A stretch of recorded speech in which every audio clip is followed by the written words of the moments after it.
Effectivement, j'ai quitté le Burundi à 19 ans.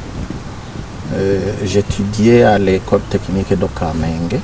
Alors, je ne pouvais pas retourner au Congo parce que j'avais peur qu'une fois au Congo, je sois rapatrié de force. Je ne pouvais pas non plus rester en Belgique parce que j'étais là en tant qu'étudiant. Je devais retourner quelque part. Moi, j'avais eu des contacts en Belgique avec le président Dadaye, avec qui nous discutions beaucoup. Alors, ils ont passé quelques jours à nous convaincre. Nous n'étions pas chaud de créer très rapidement un parti politique, mais nous voudrions plutôt que toute envergure politique devrait commencer par la création des mouvements de masse. Après de longs débats, ils nous ont convaincus. Juste après l'assassinat de votre ami président Melchior Ndadaye, suivi de la mort de votre ami président Cyprien Ntaryamira, comment avez-vous vécu tout cela? Où trouviez-vous l'énergie pour continuer avec sagesse votre engagement et l'organisation de la vie institutionnelle du pays?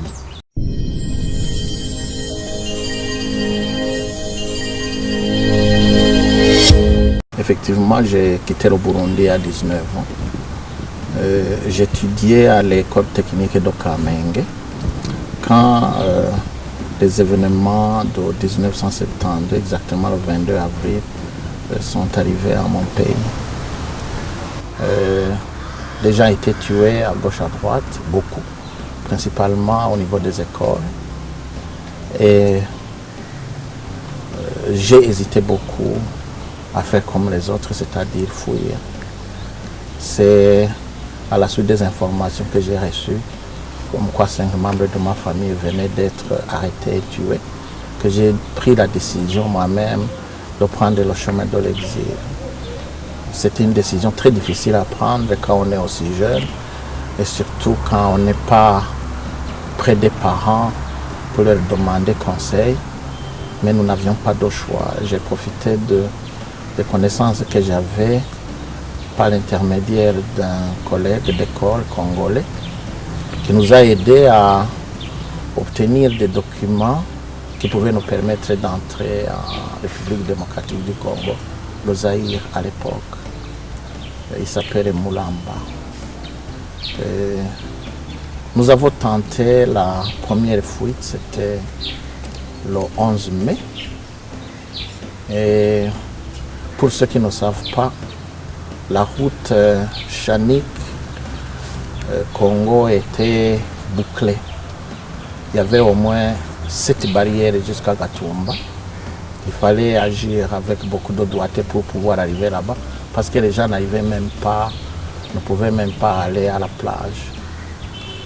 Alors, prenant prétexte que nous étions des étudiants, nous avons pu nous faufiler, mais nous avons été arrêtés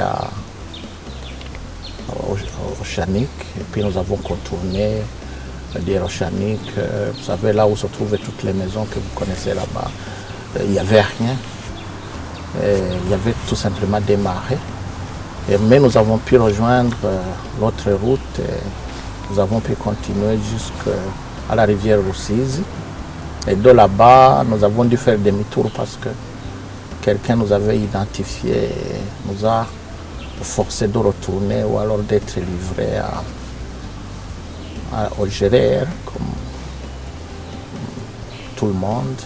Nous avons préféré revenir. J'étais avec quelqu'un de ces Jacques que vous connaissez, qui était récemment gouverneur de Bubanza et qui est actuellement directeur général à l'Otraco.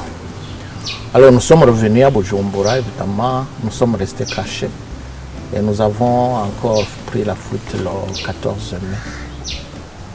Et c'était dimanche, je me souviens, et nous avons pu atteindre le Congo, ou le Zaïre à l'époque. Nous sommes restés chez les parents de notre ami Mulamba. Mais peu de jours après, nous n'étions pas que 2, nous étions une bonne vingtaine, trentaine. Si bien que nous avons dû inventer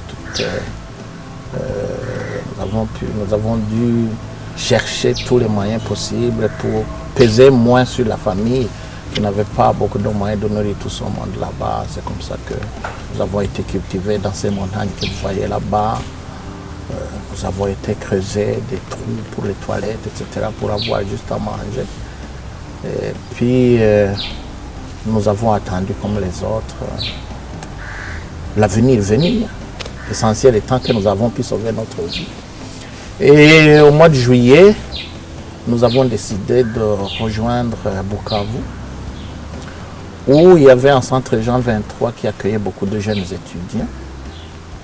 Bon, nous avons passé là-bas 2 mois, puis après, nous avons entrepris différentes démarches pour trouver un moyen de continuer nos études, ce qui était très difficile, parce que les écoles techniques ne fourmillaient pas en République démocratique du Congo comme au Burundi d'ailleurs.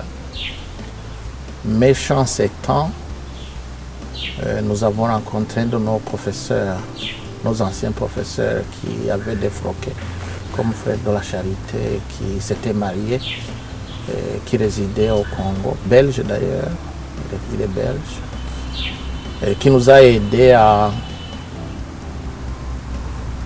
trouver une façon de bénéficier de la bourse d'études que nous avions à Bujumbura. Puisque comme vous le savez, quand on était en première année à A2, donc le cycle secondaire supérieur des humanités, nous bénéficions d'une bourse. Alors, il nous a aidé à convaincre les Belges pour continuer à bénéficier de cette bourse. Et Dieu aidant, il faut le dire, au mois d'octobre, nous avons eu la confirmation des, comment on appelait ça, la AGCD, Association Générale pour la Coopération et le Développement belge, qui a accepté de nous faire bénéficier de cette bourse, mais qu'il fallait aller en Belgique. Pour nous, c'était une aubaine, évidemment. Alors, le centre Jean 23 de Bukavu, qui était dirigé par un certain Père Farsi, nous a aidé, question de logistique, à arriver à Kinshasa, obtenir les documents nécessaires et aller étudier en Belgique. Oui, justement, comment devenez-vous ingénieur industriel une fois en Belgique? Et c'était facile parce que j'avais suivi les écoles, l'orientation technique à l'école technique de Kamenge. J'étais en première année à 2 sections électroniques. Et en Belgique, j'ai suivi cette fois l'option électromécanique à Leuze, en Hainaut. J'ai terminé les humanités en 1975. Puis j'ai continué les études supérieures à l'Institut Don Bosco à Tournai. C'est une école supérieure d'ingénieurs techniciens là-bas. J'ai passé 4 ans. Puis j'ai fait une année supplémentaire à l'Institut supérieur industriel de l'État à Mons, où j'ai eu mon diplôme d'ingénieur industriel. Étant réfugié, on ne se limitait pas aux études, on ne se limitait pas qu'aux études. Vous savez, il y avait beaucoup de débats entre les étudiants qui étaient en Belgique et ailleurs par rapport aux événements qui s'étaient passés au Burundi. Moi aussi, je suis entré dans la cadence. Qui était votre leader? Ce mouvement était dirigé par un certain Nelson Bindari. Et plus tard, il a été dirigé par un certain docteur Simplice Singilangabo. Et je trouvais que leur approche était beaucoup plus positive parce que d'abord, j'avais connu que parmi nous les réfugiés, il y en a qui avaient été sauvés par des Tutsis. Ça, nous en étions informés. Et puis, deuxièmement, au vu des études des uns et des autres, des échanges qu'il y avait entre les différents groupes politiques, burundo, belges, etc., il y avait cette approche qui faisait qu'il y avait un groupe d'intellectuels hutus qui estimaient que approcher même les Tutsis pour discuter de cet angle devait être plus productif. C'est d'ailleurs dans ce sens que les dirigeants de ce mouvement des étudiants progressistes de Burundi a contacté des étudiants boursiers en France, en Belgique et ailleurs pour débattre de ce genre de questions. Et paradoxalement d'ailleurs, beaucoup de ces étudiants épousaient ce point de vue. Si vous feuilletez un peu les écrits, vous verrez bien que en France, il a été créé ce qu'on a appelé, c'était quoi encore, l'UGSBF, Union Générale des étudiants et stagiaires burundais en France. Et ces gens étaient en bon contact avec le mouvement des étudiants progressistes de Burundi, si bien que certains d'entre eux d'ailleurs ont perdu leur bourse à cause de ce contact qu'ils avaient pu avoir avec les gens du Méprova, qui pour certains d'ailleurs n'étaient plus étudiants, puisqu'ils ne pouvaient pas rentrer au pays, ils commençaient à être des fonctionnaires. Donc je suis entré dedans en 1974 et personnellement j'étais épanoui. Personnellement j'étais épanoui. Épanoui pourquoi? Parce que ça m'a permis d'ailleurs d'entrer en contact avec certains étudiants boursiers burundais qui étaient à Tournai où j'étudiais.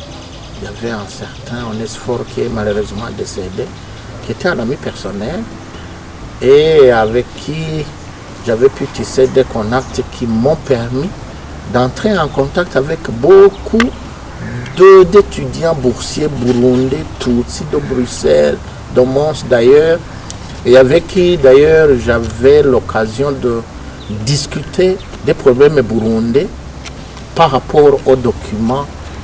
Nous avions un mensuel que nous sortions qui s'appelait La Voix du Progrès. Alors nous étions très critiques à l'endroit du gouvernement burundais, depuis Bagaza jusqu'à Buyoya. On critiquait dans tous les sens. Et quand on venait d'écrire ces différentes notes, moi je partais avec des exemplaires et j'allais dans ces familles avec ce gaillard, Feu et Onesphore. Après vos études en Belgique, vous avez décidé de vous installer au Rwanda. Pourquoi ce choix et comment avez-vous vécu l'exil rwandais? Parce que vous êtes toujours en exil. Ma vie en Belgique n'était pas une vie facile, je dois le dire. Même si j'étais boursier, j'ai été boursier uniquement pendant la période des humanités. Après quoi, j'ai perdu cette bourse parce qu'il fallait que le Burundi renouvelle cette bourse là-bas, se renouvelle sa signature, cet accord. Mais Bagaza n'a pas voulu. Je sais que je lui ai écrit pour lui demander de prolonger cette bourse parce que j'étais brillant en classe, il faut le dire. Parce que j'étais premier ou deuxième chaque fois à la fin de mes humanités. Mais aussi, il faut dire la vérité, je ne voulais pas rentrer parce que c'était trop tôt. En 1976, c'était trop tôt. Alors, le ministre de l'Éducation m'a recommandé de rentrer. Moi, évidemment, je ne pouvais pas prendre. Alors, j'ai décidé de continuer mes études en travaillant. C'est pour cela que je dis souvent, la vie en Belgique, pour moi, n'a pas été facile parce que c'était trop dur. Passer 4-5 ans à étudier en travaillant, c'était très dur. Mais, qu'à cela nous tienne, j'ai tenu le coup. Et deuxièmement, il faut savoir que j'étais réfugié au Congo. Et la CPGL, vous la connaissez, c'est une organisation qui réunissait le Rwanda, le Burundi et le Congo. Et ils avaient des conventions dans le domaine sécuritaire.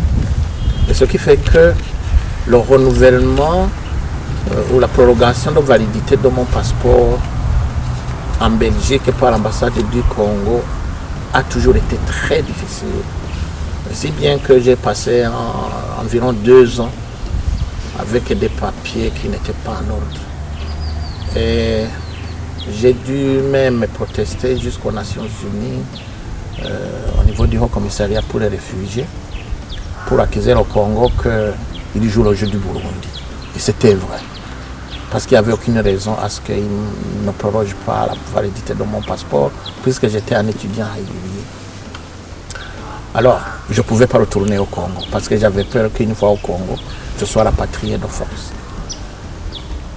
je ne pouvais pas non plus rester en Belgique parce que j'étais là en tant qu'étudiant. Je devais retourner quelque part. Alors, j'ai dit, ok, je vais aller au Rwanda. Au Rwanda, ils pouvaient me donner qu'un visa maximal de 3 mois. J'ai dit, je prends et puis je vais voir ce qui va se passer là-bas.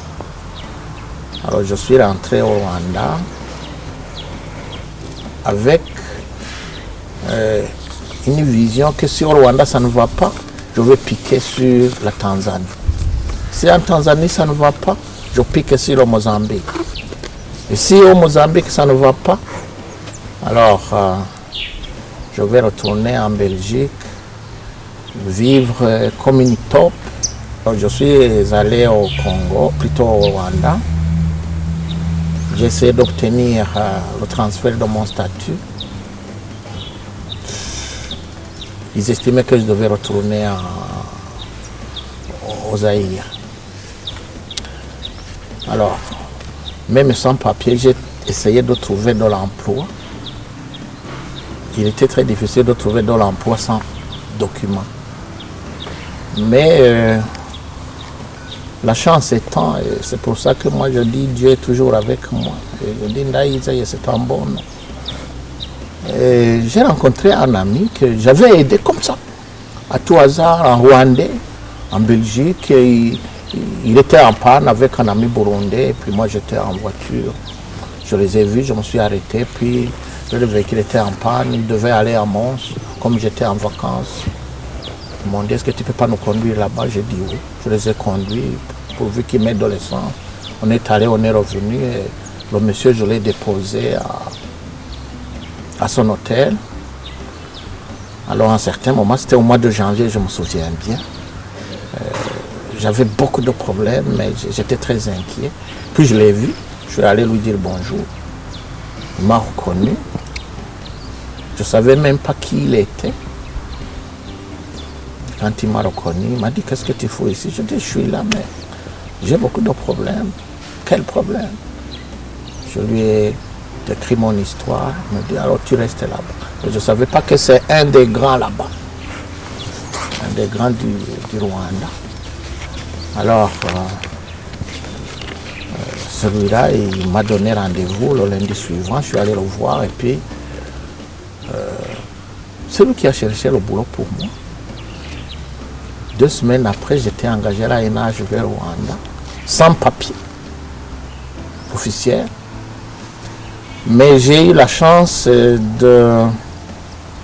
d'avoir ce boulot à la NH vers Rwanda parce qu'ils avaient des contrats dans différents ministères, des contrats d'entretien des machines.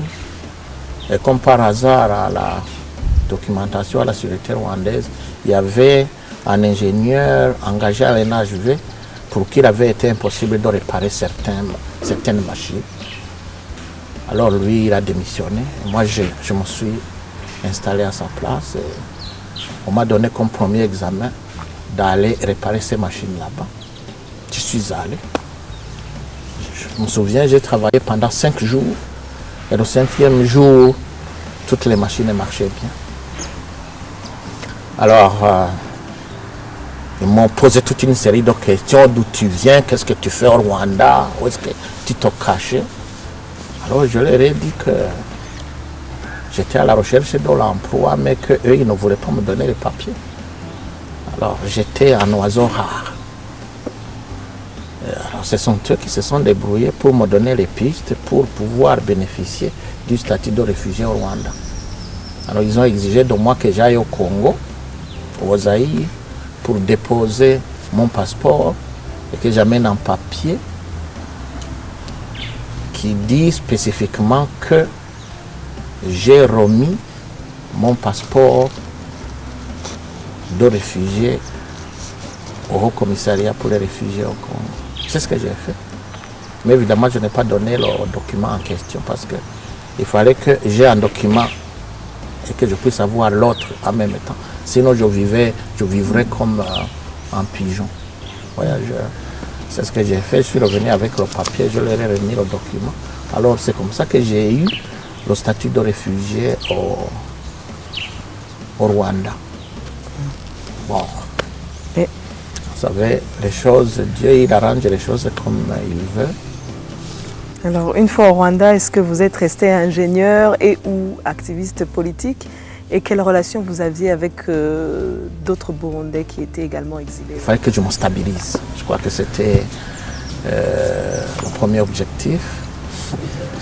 Deuxièmement, il fallait que je connaisse d'autres Burundais là-bas. Mais je dois vous avouer que j'étais beaucoup plus intéressé par ma stabilité là-bas. Je crois que ça m'a occupé pendant à peu près 8 mois.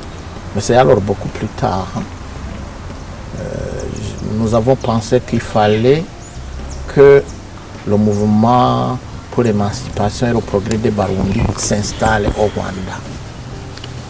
Je suis entré en contact avec mes amis qui sont restés en Europe et j'ai contacté certains des anciens étudiants avec qui je militais dans ce mouvement là-bas et nous avons créé la cellule au Rwanda du MEPROBA.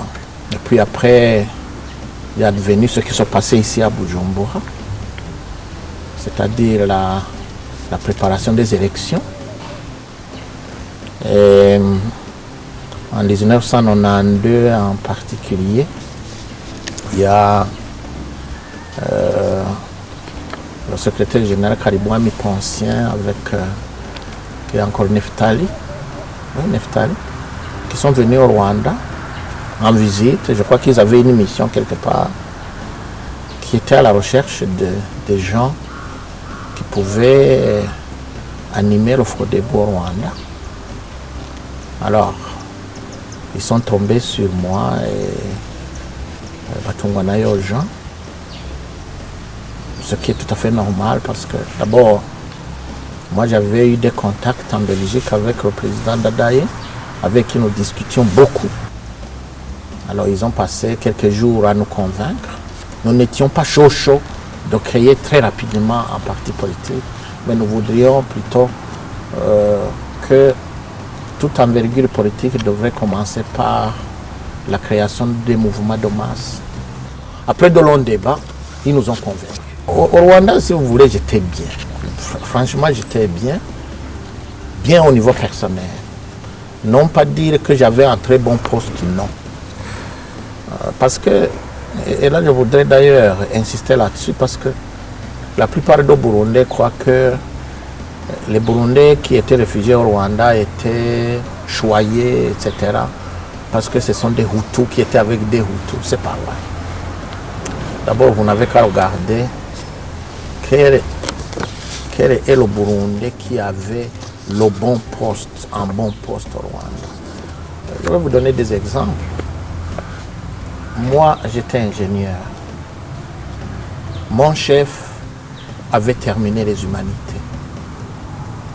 Et à un certain moment, comme j'étais très pratique, j'avais beaucoup d'atouts, évidemment. À un certain moment, j'ai tenté de faire comprendre au directeur et son adjoint qu'il fallait qu'il me monte de grade. Alors je me suis fait interpeller par mon chef qui me dit, écoutez, Nyakarundi, je veux bien que tu cherches à avoir des postes, mais si tu veux ma place, dans 2-3 jours, tu seras parti. Moi, je lui ai dit non. Moi, j'essayais de sensibiliser ces Bazungu pour qu'ils comprennent que moi, j'ai besoin d'un peu plus de sous, mais je n'ai pas besoin de ce poste. Il m'a dit, écoutez, si tu veux de l'argent, d'accord, mais ce poste ne touche pas. Tu peux de Kayanza. Moi, j'ai dit, écoutez, il n'y a pas de problème, vous me donnez les sous, c'est tout ce qu'il me faut. Ils ont doublé mon salaire. Moi, j'étais content. Et chaque fois, à la fin de l'année, ils augmentaient mon salaire. C'est dans ce sens que je dis que j'étais bien, parce que j'avais un bon salaire, j'avais un véhicule de service, mais il faut dire que je travaillais beaucoup. Et j'étais tout le temps en mission à l'intérieur du pays. Bon, je m'occupais du service après-vente, je m'occupais également du département technique et commercial, Donc je faisais un peu de tout. Les commandes, les ventes, le service après-vente, les installations. J'avais très peu de temps de repos. Un autre exemple, regardez Toi Salvatore. Toi Salvatore, il était chef de division au ministère du Plan. Il négociait beaucoup avec Léon que vous connaissez au RFS. Il négociait beaucoup avec la Banque mondiale et le Fonds monétaire international. Et quand venait le temps d'aller en mission à New York, ce sont les Rwandais qui allaient là-bas. Et à un certain moment, les gens de la Banque mondiale, ils disaient qu'il fallait que Toi soit là parce que c'était une référence en termes de débat et de discussion. Alors comme il fallait qu'il y aille avec un grade respectable, il était bombardé directeur. Il partait, il négociait, et quand il revenait, il reprenait son poste. Mais vous savez bien que quand il est rentré ici, il est devenu directement, je crois, secrétaire d'État du budget. Et je crois que c'est un homme très compétent. Et il y a beaucoup d'exemples comme ça. Regardez, à l'armée, il n'y avait pas un caporal, même pas en première classe dans l'armée rwandaise. Donc en quoi peut-on dire que les Burundais étaient choyés au Rwanda? Et ça, il faudrait que les Burundais en soient convaincus.